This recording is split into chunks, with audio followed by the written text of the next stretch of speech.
السلام علیکم ورحمۃ اللہ وبرکاتہ۔ ناظرین، آپ دیکھ رہے ہیں ٹروتھ ہسٹری چینل اور سورڈ آف اللہ سیریز کی ایپیسوڈ 10۔ میں ان کی نیت معلوم کر لیتا ہوں۔ ابو سفیان نے کہا اور اپنے غلام کو آواز دی، اکرمہ اور خالد کو بلا لو۔ ابو سفیان نے غلام سے کہا، نعیم بن مسعود یہ کہہ کر چلے گئے، میں اپنے سردار غطفان کو خبردار کرنے جا رہا ہوں۔ خالد اور اکرمہ آئے تو ابو سفیان نے انہیں بتایا کہ نعیم اسے کعب بن اسد کے متعلق کیا بتا گئے ہیں۔ غیروں کے سہارے لے کر لڑائیاں نہیں لڑی جاتی ابو سفیان۔ خالد نے کہا، آپ نے یہ تو سوچا ہی نہیں کہ بنو قریظہ مسلمانوں کے سائے میں بیٹھے ہیں۔ وہ زمین کے نیچے سے مسلمانوں پر وار کر سکتے ہیں، لیکن وہ ہیں تو مسلمانوں کے رحم و کرم پر۔ اگر آپ لڑنے آئے ہیں تو جنگجوؤں کی طرح لڑیں۔ کیا یہ صحیح نہیں ہوگا کہ تم دونوں میں سے کوئی کعب بن اسد کے پاس جائے؟ ابو سفیان نے پوچھا۔ ہو سکتا ہے کہ اس نے نعیم سے کہا ہو کہ وہ ہم سے یرغمال مانگے گا، لیکن تم جاؤ تو وہ ایسی شرط پیش نہ کرے۔ کیا تمہیں نظر نہیں آ رہا ہے کہ تمام کا تمام لشکر نیم فاقہ کشی کی حالت میں ہے؟ کیا یہ لشکر خندق عبور کر سکتا ہے؟ یہی ایک صورت ہے کہ کعب مدینہ کے اندر مسلمانوں پر شب خون مارنے کا انتظام کرے۔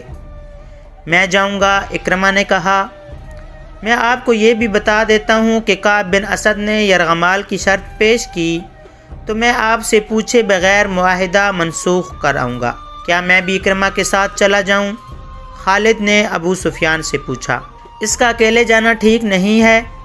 نہیں، ابو سفیان نے کہا، اگر خطرہ ہے تو میں 2 سالار ضائع نہیں کر سکتا۔ اکرمہ اپنی حفاظت کے لیے جتنے لشکری ساتھ لے جانا چاہتا ہے لے جائے۔ اکرمہ اسی وقت روانہ ہو گیا۔ اس کے ساتھ 4 لشکری تھے۔ اسے بڑی دور کا چکر کاٹ کر بنو قریظہ تک پہنچنا تھا۔ وہ جمعہ کی رات تھی جب اکرمہ خندق سے دور دور چلتا شیخین کے سلسلہ کو میں داخل ہوا اور کعب بن اسد کے گھر پہنچا۔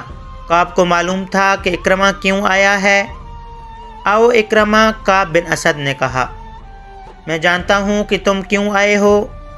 تمہارے آنے کی ضرورت نہیں تھی، میں نے 10 دن کی مہلت مانگی تھی۔ کعب بن اسد نے اپنے غلام کو آواز دی۔ غلام آیا تو اس نے غلام سے شراب اور پیالے لانے کو کہا۔ پہلے میری بات سن لو کعب، اکرمہ نے 2 ٹوک لہجے میں کہا، میں شراب پینے نہیں آیا، مجھے بہت جلدی واپس جانا ہے۔ ہم محاصرے کو اور زیادہ طول نہیں دے سکتے۔ ہم کل مدینہ پر حملہ کر رہے ہیں۔ تمہارے ساتھ ہمارا جو معاہدہ ہوا ہے اس کے مطابق تم مدینہ میں ان جگہوں پر جو ہم نے تمہیں بتائی ہیں کل سے حملے شروع کر دو۔ ہمیں یہ بھی معلوم ہوا ہے کہ تم نے ظاہری طور پر ہمارے ساتھ معاہدہ کیا ہے، لیکن در پردہ تم نے وہ معاہدہ قائم کر رکھا ہے جو مسلمانوں کے ساتھ تم نے کیا ہے۔ اتنے میں ایک نہایت حسین لڑکی شراب کی صراحی اور پیالے اٹھائے کمرے میں داخل ہوئی۔ وہ اکرمہ کو دیکھ کر مسکرائی۔ اکرمہ نے اسے دیکھا تو اس کے چہرے پر سنجیدگی کا تاثر اور زیادہ گہرا ہو گیا۔ کعب، اکرمہ نے کہا، تم نے اپنا مذہب اور اپنی زبان ان چیزوں کے عوض بیچ ڈالی ہے جنہوں نے کبھی کسی کا ساتھ نہیں دیا۔ کعب بن اسد نے لڑکی کو اشارہ کیا تو وہ چلی گئی۔ میرے عزیز اکرمہ، کعب نے کہا، میں تمہارے چہرے پر رعونت کے آثار دیکھ رہا ہوں۔ صاف پتہ چلتا ہے کہ تم مجھے اپنا غلام سمجھ کر حکم دینے آئے ہو۔ میں نے مسلمانوں کے ساتھ جو معاہدہ کیا تھا وہ بنو قریظہ کے تحفظ اور سلامتی کے لیے کیا تھا، اور میں نے جو معاہدہ تمہارے ساتھ کیا ہے وہ تمہاری فتح اور مسلمانوں کی شکست کی خاطر کیا ہے۔ مسلمانوں کو ختم کرنا میرے مذہب کا حکم ہے۔ تمہارے ساتھ معاہدہ نبھانا اسی سلسلے کی ایک کوشش ہے۔ اپنا مذہبی فریضہ ادا کرنے کے لیے میں تمہیں استعمال کروں گا۔ حوی بن اخطب سے میں نے کہہ دیا تھا کہ اہل قریش اور اہل غطفان مجھے بنو قریظہ کی سلامتی کی ضمانت دیں، تاکہ ایسا نہ ہو کہ تم لوگ ناکام ہو جاؤ اور مسلمان ہم سے ظالمانہ انتقام لیں۔ نعیم بن مسعود نے جو چنگاری ان لوگوں کے درمیان پھینک دی تھی وہ اکرمہ کے سینے میں سلگ رہی تھی۔ نعیم نے اکرمہ کے ذہن میں ابو سفیان کی معرفت پہلے ہی ڈال دیا تھا کہ کعب افراد کی صورت میں ضمانت مانگے گا۔ کعب کی زبان سے ضمانت کا لفظ سنتے ہی اکرمہ بھڑک اٹھا۔ کیا تمہیں ہم پر اعتماد نہیں؟ اکرمہ نے غصیلی آواز میں کہا۔ کیا تم یہ سمجھتے ہو کہ ہم شاید بھول گئے ہیں کہ محمد صلی اللہ علیہ وسلم ہمارا اور تمہارا مشترکہ دشمن ہے؟ میں یہ نہیں کہتا جو تم کہہ رہے ہو، کعب بن اسد نے کہا، لیکن میں یہ ضرور کہوں گا کہ اپنے مشترکہ دشمن کو جتنا میں جانتا ہوں اتنا تم نہیں جانتے۔ میں اعتراف کرتا ہوں کہ جو عقل خدا نے محمد کو دی ہے وہ ہم میں سے کسی کو نہیں دی۔ میں اس کی ضمانت چاہتا ہوں۔ کہو تمہیں کیسی ضمانت چاہیے؟ اکرمہ نے پوچھا۔ قبیلہ قریش کے چند ایک سرکردہ افراد ہمارے پاس بھیج دو، کعب بن اسد نے کہا۔ میں کوئی نئی بات نہیں کہہ رہا اکرمہ، یہ ہمارا تمہارا دستور ہے، اس رواج اور شرط سے تم واقف ہو۔ میں نے ضمانت کے طور پر یرغمال میں لینے والے آدمیوں کی تعداد نہیں بتائی، یہ تعداد تم خود مقرر کر لو۔ تم جانتے ہو کہ معاہدے کی خلاف ورزی کرو گے تو تمہارے ان سرکردہ افراد کو ہم قتل کر دیں گے۔ انہیں تم قتل نہیں کرو گے، اکرمہ نے بھڑکی ہوئی آواز میں کہا، تم انہیں مسلمانوں کے حوالے کر دو گے۔ کیا کہہ رہے ہو اکرمہ؟ کعب بن اسد نے حیرت اور پریشانی کے لہجے میں پوچھا۔ کیا تم مجھے اتنا ذلیل سمجھتے ہو کہ میں تمہیں یہ دھوکہ دوں گا کہ تمہارے قبیلے کے سرداروں کو مسلمانوں کے ہاتھوں قتل کرواؤں گا؟ مجھ پر اعتبار کرو۔ یہودی پر اعتبار کرنا ایسا ہی ہے جیسے کسی نے سانپ پر اعتبار کر لیا ہو۔ اکرمہ نے غصے کے عالم میں کہا، اگر تم اپنے آپ کو اتنا ہی قابل اعتبار سمجھتے ہو تو کل مدینہ میں ان چھوٹے قلعوں پر حملہ شروع کر دو جہاں پر مسلمانوں نے اپنی عورتوں اور بچوں کو رکھا ہوا ہے۔ کل، کعب نے کہا، کل ہفتے کا دن ہے۔ ہفتے کا دن یہودیوں کا ایک مقدس دن ہوتا ہے جسے ہم سبت کہتے ہیں۔ اس روز عبادات کے سوا ہم اور کوئی کام نہیں کرتے۔ کوئی یہودی سبت کے دن کوئی کام یا کاروبار کرے یا کسی پر حملہ کرے تو خدائے یہودا اسے انسان سے خنزیر یا بندر کی شکل میں تبدیل کر دیتا ہے۔ اکرمہ دیکھ چکا تھا کہ کعب بن اسد کی نیت ٹھیک نہیں ہے، وہ شراب پیتا چلا جا رہا تھا۔ اکرمہ نے شراب پینے سے انکار کر دیا تھا۔ اس نے ابو سفیان سے کہا تھا کہ وہ فیصلہ کر کے ہی واپس آئے گا۔ تم کل حملہ کرو یا ایک دن بعد کرو، ہم تمہاری نیت کو عملی صورت میں دیکھ کر فیصلہ کریں گے کہ تمہیں یرغمال میں اپنے آدمی دیے جائیں یا نہ دیے جائیں۔ اکرمہ نے کہا، اس سے پہلے ہم تمہیں ایک آدمی بھی نہیں دیں گے۔ میں کہہ چکا ہوں کہ یرغمال کے بغیر ہم کچھ نہیں کریں گے، کعب بن اسد نے کہا۔ جو ہی تمہارے آدمی ہمارے پاس پہنچ جائیں گے ہم تمہاری منشا کے مطابق مدینہ کے اندر کھلبلی مچا دیں گے۔ تم دیکھنا کہ ہم محمد کی پیٹھ میں کس طرح چھرا گھونپتے ہیں۔ اکرمہ اٹھ کھڑا ہوا اور غصے میں بولا، تم بدنیت ہو۔ تمہاری نیت صاف ہوتی تو تم کہتے کہ مجھے کسی ضمانت کی ضرورت نہیں، آؤ مل کر مسلمانوں کو مدینہ کے اندر ہمیشہ کے لیے ختم کر دیں۔ مجھے اگر حکم ماننا ہی ہے تو میں محمد کا حکم کیوں نہ مان لوں؟ کعب بن اسد نے اکرمہ کا غصہ دیکھتے ہوئے کہا، ہم مسلمانوں کے ساتھ رہتے ہیں، جو تحفظ ہمیں ان سے مل سکتا ہے وہ تم نہیں دے سکو گے۔ مورخ ابن حشام اور ابن سعد نے لکھا ہے کہ نعیم بن مسعود کا چھوڑا ہوا تیر نشانہ پہ لگا۔ اکرمہ غصے کے عالم میں کعب بن اسد کے گھر سے نکل آیا۔ یہودیوں اور اہل قریش کا معاہدہ جو اگر برقرار رہتا تو مسلمانوں کی کمر ٹوٹ جاتی، کعب کے گھر کے اندر ہی ٹوٹ گیا۔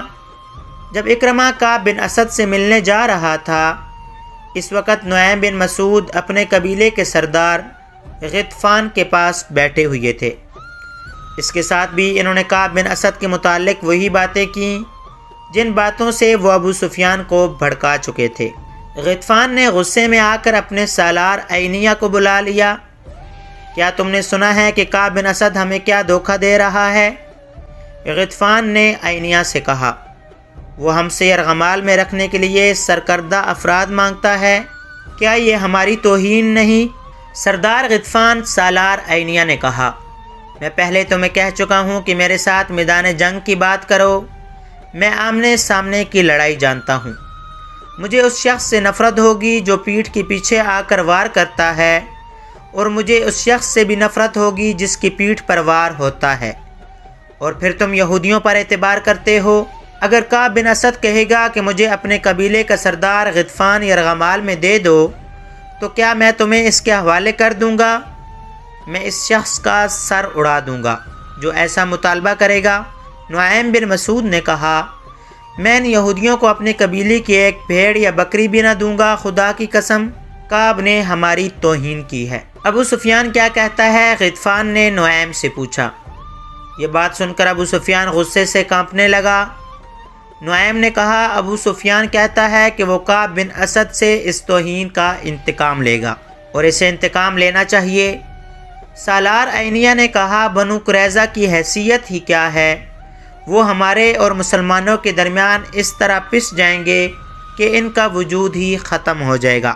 خالد کو آج مدینہ کی طرف جاتے ہوئے وہ وقت یاد آ رہا تھا جب اکرمہ بنو قریظہ کی بستی سے واپس آیا تھا۔ خالد دوڑتا ہوا اس تک پہنچا تھا، ادھر سے ابو سفیان گھوڑا دوڑاتا آ گیا۔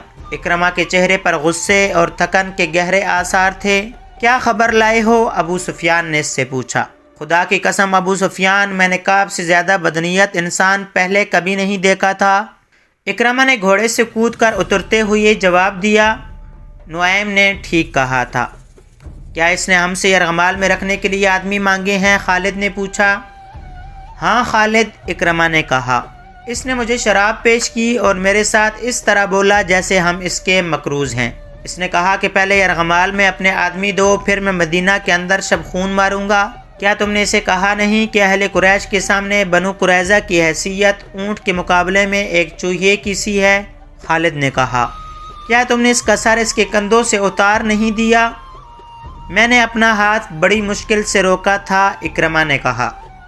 اس کے ساتھ ہمارا جو معاہدہ ہوا تھا وہ میں توڑ آیا ہوں۔ تم نے اچھا کیا، ابو سفیان نے دبی دبی آواز میں کہا اور پرے چلا گیا۔ یہ کوئی بہت پرانا واقعہ نہیں تھا، 1.5-2 سال پہلے کی ہی تو بات تھی۔ آج جب خالد مدینہ کی طرف جا رہا تھا تو یہ جانا پہچانا رستہ اسے اجنبی سا لگ رہا تھا۔ کبھی اسے ایسا محسوس ہونے لگتا جیسے وہ خود اپنے لیے اجنبی ہو گیا ہو۔ اسے ابو سفیان کا افسردہ چہرہ نظر آنے لگا۔ خالد نے محسوس کر لیا تھا کہ ابو سفیان مدینہ پر حملے سے منہ موڑ رہا ہے۔ خالد اور اکرمہ وہیں کھڑے رہ گئے تھے۔ کیا سوچ رہے ہو خالد؟ اکرمہ نے پوچھا۔ کیا تم میری تائید نہیں کرو گے کہ میں اس شخص ابو سفیان کی موجودگی کو صرف اس لیے برداشت کر رہا ہوں کہ یہ میرے قبیلے کا سردار ہے؟ خالد نے اکرمہ کو جواب دیا تھا، اہل قریش کو ابو سفیان سے بڑھ کر بزدل سردار اور کوئی نہیں ملے گا۔ تم پوچھتے ہو کہ میں کیا سوچ رہا ہوں؟ میں اور زیادہ انتظار نہیں کر سکتا۔ میں نے خندق کو ایک سرے سے دوسرے سرے تک دیکھا ہے۔ ایک جگہ خندق کم ہے اور زیادہ گہری بھی نہیں ہے، ہم وہاں سے خندق کے پار جا سکتے ہیں۔ اگر تم میرا ساتھ دو تو میں آج ہی ابھی اس جگہ سے چند سوار خندق کے اس پار لے جانا چاہتا ہوں۔ ابو سفیان کسی غیبی مدد اور سہارے کا انتظار کرنا چاہتا ہے تو کرتا رہے، میں تمہارا ساتھ کیوں نہ دوں گا خالد؟ اکرمہ نے کہا، کیا میں مسلمانوں کے ان کہوں کو برداشت کر سکوں گا جو اس وقت بلند ہوں گے جب ہم یہاں سے لڑے بغیر واپس جائیں گے؟ چلو میں تمہارے ساتھ ہوں۔ وہ جگہ زباب کی پہاڑی کے مغرب اور سلا کی پہاڑی کے مشرق میں تھی، جہاں خندق کی چوڑائی اتنی تھی کہ گھوڑا اسے پھلانگ سکتا تھا۔ ضرورت شاہ سوار کی تھی، پیادے خندق میں اتر کر اوپر چڑھ سکتے تھے۔ اسی جگہ کے قریب تقریباً سامنے مسلمانوں کے خیمہ گاہ تھی۔ خالد نے اکرمہ کو یہ جگہ دور سے دکھائی۔ پہلے میرے سوار خندق پھلانگیں گے، اکرمہ نے کہا، لیکن ابھی ہم تمام کا تمام سوار دستہ نہیں گزاریں گے۔ پار جا کر مسلمانوں کو ایک ایک سوار کے مقابلے کے لیے للکاریں گے۔ وہ اس رواج کی خلاف ورزی نہیں کریں گے۔ میرے ساتھ آؤ خالد، میں اپنے منتخب سوار آگے لاؤں گا۔ تم ابھی خندق کے پاس نہ جانا۔ اگر ہم دونوں مارے گئے تو اہل قریش کو سوائے ذلت کے اور کچھ نہ ملے گا۔ ابو سفیان کا دل محاصرہ اٹھا چکا ہے، وہ لڑنے کے جذبے کو سرد کر چکا ہے۔ وہ مقام جہاں خندق گھوڑے کی لمبی چھلانگ سے پھلانگی جا سکتی تھی، ایسی اوٹ میں تھا جسے گشتی سنتری قریب آ کر ہی دیکھ سکتے تھے۔ اکرمہ نے 7 سوار منتخب کر لیے تھے۔ ان میں ایک قوی بلکہ دیوقامت شخص عمر بن عبد بھی تھا، جس کی دھاک اس کی جسامت کی بدولت دور دور تک پھیلی ہوئی تھی۔ اکرمہ ان 7 سواروں کو مقررہ مقام سے کچھ دور تک اس اندازے سے لے گیا جیسے گھوڑوں کو ٹہلائی کے لیے لے جا رہے ہوں۔ مسلمانوں کے سنتریوں کو ان پر شک نہ ہوا۔ سب سے پہلے میں خندق پھلانگوں گا، اکرمہ نے چلتے چلتے اپنے 7 سواروں سے کہا۔ کیا یہ ٹھیک نہیں ہوگا کہ سب سے پہلے میرا گھوڑا خندق کو پھلانگے؟ عمر بن عبد نے کہا۔ نہیں عمر، اکرمہ نے کہا، پہلے میں جاؤں گا۔ اگر میرا گھوڑا خندق میں گر پڑا تو تم خندق پھلانگنے کی کوشش نہ کرنا، تمہارا سالار اپنی جان کی قربانی دے گا۔ یہ کہہ کر اکرمہ نے گھوڑے کی باگ کو جھٹکا دیا۔ گھوڑے کا رخ خندق کی طرف ہوا تو اکرمہ نے ایڑ لگا دی۔ عربی نسل کا گھوڑا ہوا سے باتیں کرنے لگا۔ اکرمہ نے لگام اور ڈھیلی کر دی اور گھوڑے کو پھر ایڑ لگائی۔ گھوڑے کی لگام اور تیز ہو گئی۔ خندق کے کنارے پہ جا کر اکرمہ گھوڑے کی پیٹھ سے اٹھا اور آگے کو جھکا۔ گھوڑا ہوا میں بلند ہو گیا۔ خالد کچھ دور کھڑا دیکھ رہا تھا۔ قبیلہ قریش کے بہت سے لشکری دیکھ رہے تھے، زمین و آسمان دیکھ رہے تھے، تاریخ دیکھ رہی تھی۔ گھوڑے کے اگلے پاؤں خندق کے دوسرے کنارے سے کچھ آگے اور پچھلے پاؤں عین کنارے پر لگے۔ گھوڑا رفتار کے زور پر آگے چلا گیا۔ اس کی اگلی ٹانگیں دوہری ہو گئیں، اس کا منہ زمین سے لگا۔ اکرمہ گرتے گرتے بچا۔ گھوڑا بھی سنبھل گیا اور اکرمہ بھی۔ اسے اپنے پیچھے للکار سنائی دی، آگے نکل جاؤ اکرمہ۔ اکرمہ نے پیچھے دیکھا، عمر بن عبد کا گھوڑا ہوا میں اڑا آ رہا تھا۔ عمر رکابوں پر کھڑا آگے کو جھکا ہوا تھا۔ کسی کو توقع نہ تھی کہ اتنے وزنی سوار کے نیچے گھوڑا خندق پھلانگ جائے گا، لیکن گھوڑا اسی جگہ جا پڑا جہاں اکرمہ کا گھوڑا گرا تھا۔ عمر کے گھوڑے کی ٹانگیں ایسی دوہری ہوئیں کہ منہ کے بل گرا اور ایک پہلو پر لڑک گیا۔ عمر گھوڑے کی پیٹھ سے لڑک کر کلا بازیاں کھاتا گیا۔ ایک لمحے میں گھوڑا اٹھ کھڑا ہوا۔ ادھر عمر اٹھا اور پلک جھپکتے میں گھوڑے پر سوار ہو گیا۔ اس کے پیچھے اکرمہ کے 2 سوار اکٹھے چلے آ رہے تھے۔ خندق کے کنارے پر آ کے دونوں سواروں نے اپنے گھوڑوں کی پیٹھیں خالی کر دی تھیں اور ان کی گردنوں پر جھکے ہوئے تھے۔ دونوں گھوڑے خندق پھلانگ آئے۔ اہل قریش کے لشکر نے داد و تحسین کے نعرے لگائے۔ اس شور سے مسلمان پہرے دار دوڑے آئے۔ اتنے میں اکرمہ کے 2 اور گھوڑے اپنے سواروں کو اٹھائے خندق کے کنارے سے ہوا میں اٹھے۔ ان کے پیچھے 7 میں سے باقی سواروں نے بھی اپنے گھوڑوں کو ایڑ لگا دی۔ تمام گھوڑے خندق پھلانگ آئے۔ ٹھہر جاؤ، اکرمہ نے مسلمان سنتریوں کو بلند آواز میں کہا۔ کوئی اور گھوڑا خندق کے اس طرف نہیں آئے گا۔ محمد صلی اللہ علیہ وسلم کو بلاؤ۔ تم میں جو سب سے زیادہ بہادر ہے اسے لاؤ۔ وہ میرے ایک آدمی کا مقابلہ کر کے گرا لے تو ہم سب کو قتل کر دینا۔ خدا کی قسم، ہم تمہارا خون اس ریت پر چھڑک کر واپس چلے جائیں گے۔ مسلمانوں کے اجتماع گاہ میں کھلبلی بپا ہو چکی تھی۔ ایک شور تھا، قریش اور غطفان نے خندق عبور کر لی ہے۔ مسلمانوں، تمہارے امتحان کا وقت آ گیا ہے۔ ہوشیار، خبردار، دشمن آ گیا ہے۔ رسول اللہ صلی اللہ علیہ وسلم نے مسلمانوں کو بے قابو نہ ہونے دیا۔ آپ صلی اللہ علیہ وسلم نے دیکھ لیا تھا کہ اہل قریش خندق کے پار کھڑے کہے لگا رہے تھے۔ وہ مسلمانوں کا مذاق بھی اڑا رہے تھے، پھپتیاں بھی کس رہے تھے۔ رسول صلی اللہ علیہ وسلم اس جگہ پہنچے جہاں اکرمہ اور اس کے سوار کھڑے للکار رہے تھے۔ رسول اللہ صلی اللہ علیہ وسلم کے ساتھ حضرت علی بھی تھے۔ آپ نے صورتحال کا جائزہ لیا تو سمجھ گئے کہ اکرمہ انفرادی مقابلے کے لیے آیا ہے۔ آپ صلی اللہ علیہ وسلم کو اور حضرت علی کو دیکھ کر عمر بن عبد نے اپنا گھوڑا آگے بڑھایا۔ قسم ہے حبل اور عزا کی، عمر نے للکار کر کہا، تم میں مجھے کوئی ایک بھی نظر نہیں آ رہا جو میرے مقابلے میں اتر سکے۔ مسلمانوں کی خاموشی گواہی دے رہی تھی کہ ان پر عمر کا خوف طاری ہو گیا تھا۔ وجہ یہ تھی کہ عمر کی جسامت اور طاقت کے ایسے ایسے قصے مشہور تھے جیسے وہ ما فوق الفطرت طاقت کا مالک ہو۔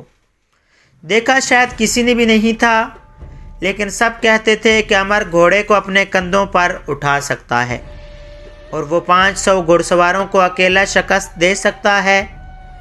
اس کے متعلق ہر کوئی تسلیم کرتا تھا کہ اسے نہ کوئی گرا سکا ہے نہ کوئی گرا سکے گا۔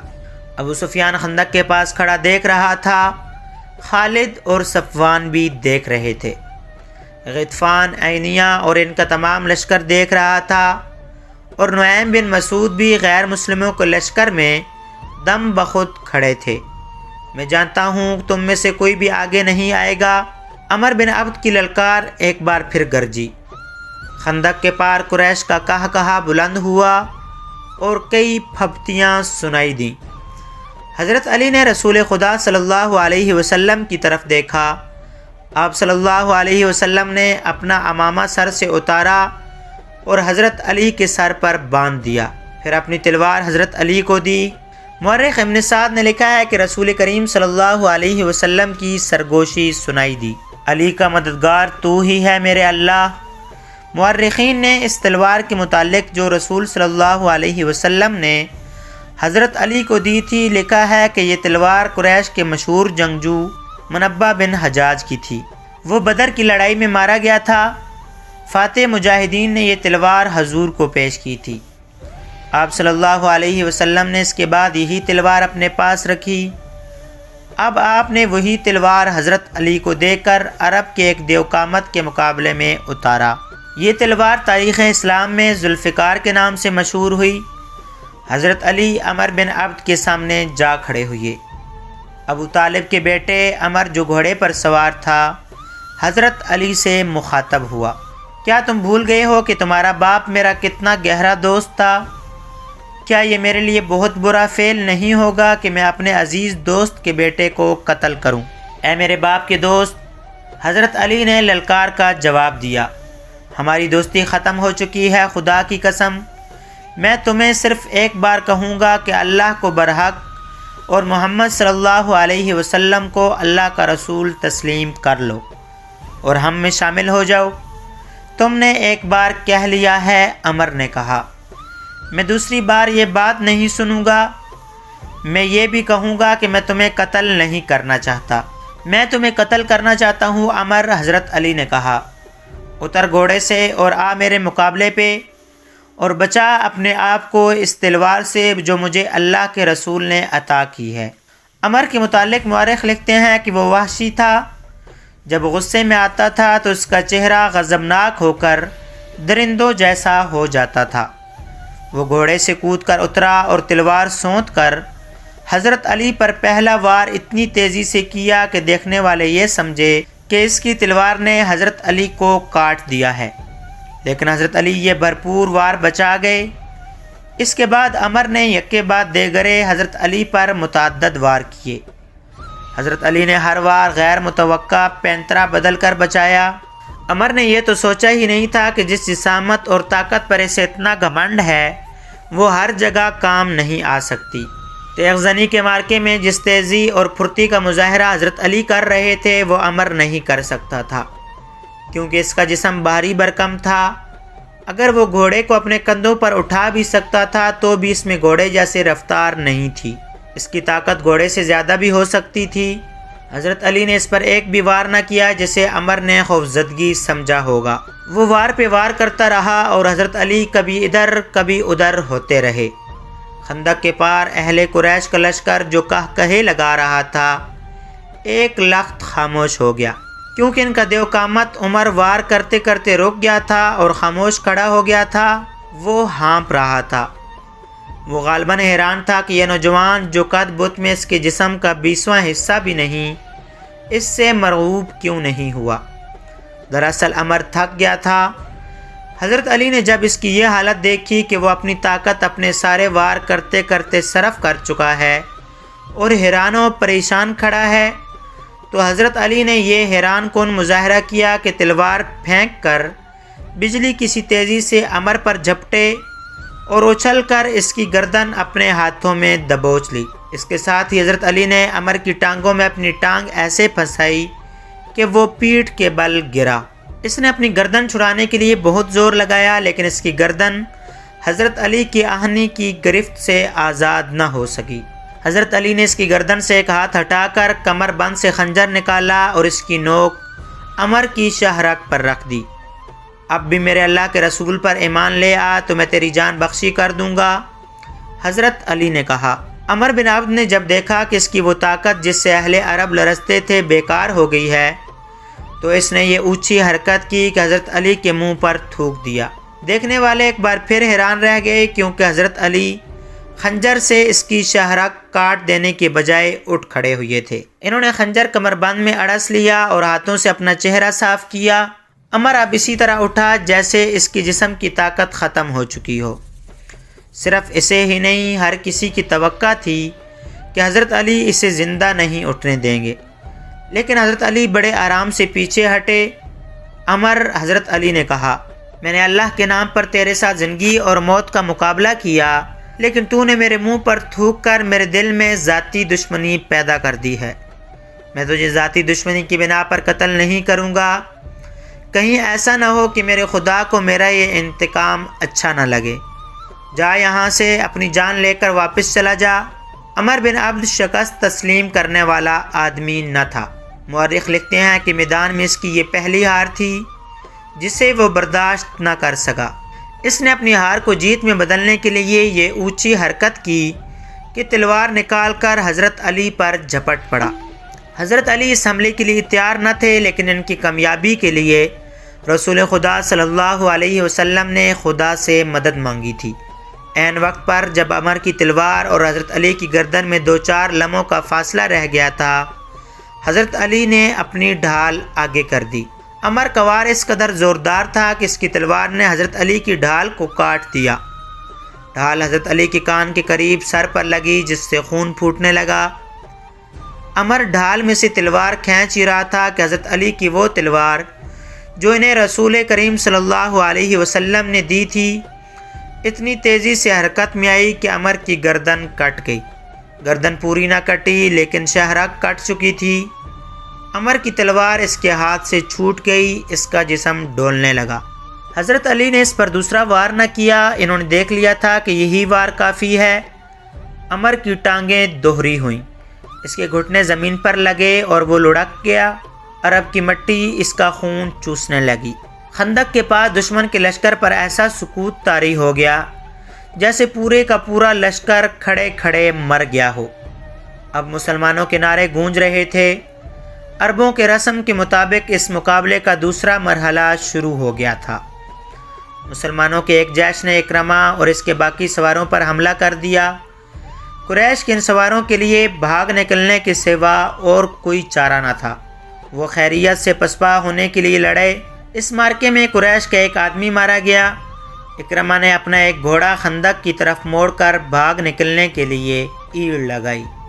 خندق پھلانگنے سے پہلے اکرمہ نے اپنی برچھی پھینک دی۔ ان میں سے ایک سوار جس کا نام خالد بن عبداللہ تھا خندق کو پھلانگ نہ سکا۔ اس کا گھوڑا خندق کے اگلے کنارے سے ٹکرایا اور خندق میں جا پڑا۔ وہ اٹھ کر کنارے پر چڑھنے کی کوشش کرنے لگا، لیکن مسلمانوں نے اس پر پتھروں کی بوچھاڑ کر دی اور وہ وہیں ختم ہو گیا۔ رسول صلی اللہ علیہ وسلم نے حکم دیا کہ خندق کے اس مقام پر مستقل پہرے کا انتظام کر دیا جائے کیونکہ وہاں سے خندق پھلانگی جا سکتی تھی۔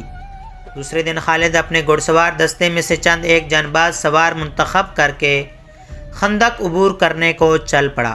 خالد رک جاؤ، ابو سفیان نے اسے کہا، کیا تم نے کل اکرمہ کے سواروں کا انجام نہیں دیکھا؟ اب مسلمانوں نے وہاں پہرے کا اور زیادہ مضبوط انتظام کر دیا ہوگا۔ کیا یہ بہتر نہیں کہ لڑے بغیر واپس جانے کی بجائے تم میری لاش میرے گھوڑے پر رکھ کر مکہ لے جاؤ؟ خالد نے کہا، اگر ہم ایک دوسرے کے انجام سے ڈرنے لگے تو وہ دن بہت جلد طلوع ہوگا جب آپ مسلمانوں کے غلام ہوں گے۔ میں تمہیں نہیں روکوں گا میرے دوست، اکرمہ نے خالد سے کہا، لیکن میری ایک بات سن لو، اگر تم میری شکست کا انتقام لینے جا رہے ہو تو رک جاؤ۔ تمہیں قریش کی عظمت عزیز ہے تو ضرور جاؤ۔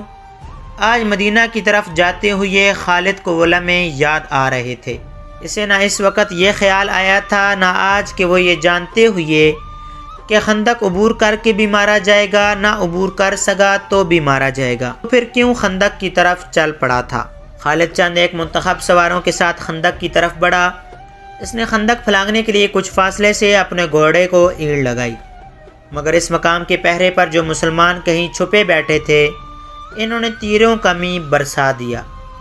خالد نے لگام کو پوری طاقت سے کھینچا اور اس کا گھوڑا خندق کے عین کنارے پر جا رکا۔ خالد نے گھوڑے کو پیچھے موڑا اور اپنے تیر اندازوں کو بلایا۔ اس نے سوچا تھا کہ اس کے تیر انداز مسلمانوں پر تیر پھینکتے چلے جائیں گے، جس سے مسلمان سر نہیں اٹھا سکیں گے اور وہ خندق پھلانگ لے گا، لیکن مسلمانوں نے تیر اندازی میں اضافہ کر دیا۔ مسلمان تیروں کے بچھاڑوں میں تیر چلا رہے تھے۔ خالد کو پسپا ہونا پڑا۔ خالد اس انداز سے اپنے سواروں کو وہاں سے ہٹا کر دوسری طرف چل پڑا، جیسے اس نے خندق پر ایک اور حملہ کرنے کا ارادہ ترک کر دیا ہو۔ مورخین جن میں ابن ہشام اور ابن سعد قابل ذکر ہیں لکھتے ہیں کہ یہ خالد کی ایک چال تھی۔ اس نے چلتے چلتے اپنے سوار جیش میں مزید سوار شامل کر لیے۔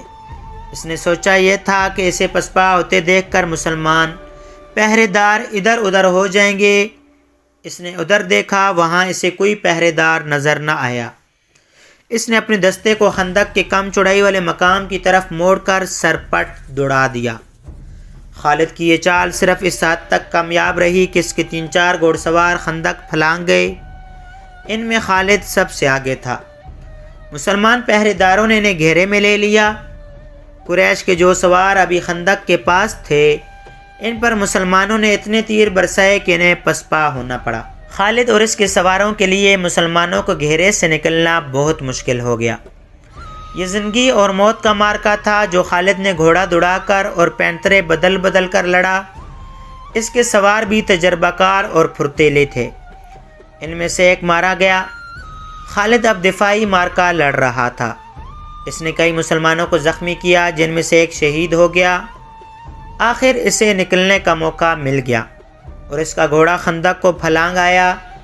اس کے جو سوار زندہ رہ گئے تھے وہ بھی خندق پھلانگ آئے۔ اس کے بعد قریش میں سے کسی نے بھی خندق کے پار جانے کی جرأت نہ کی۔ اکرمہ اور خالد کی ناکامی کے بعد قریش اور ان کے دیگر اتحادی قبائل کے لشکر میں مایوسی جو پہلے ہی کچھ کم نہ تھی بڑھ گئی۔ خوراک نہ ہونے کے برابر رہ گئی تھی۔ ابو سفیان جو اپنے اور دیگر تمام قبائل کے لشکر کا سالار اعلیٰ تھا، پہلے ہی ہاتھ پاؤں چھوڑ بیٹھا تھا۔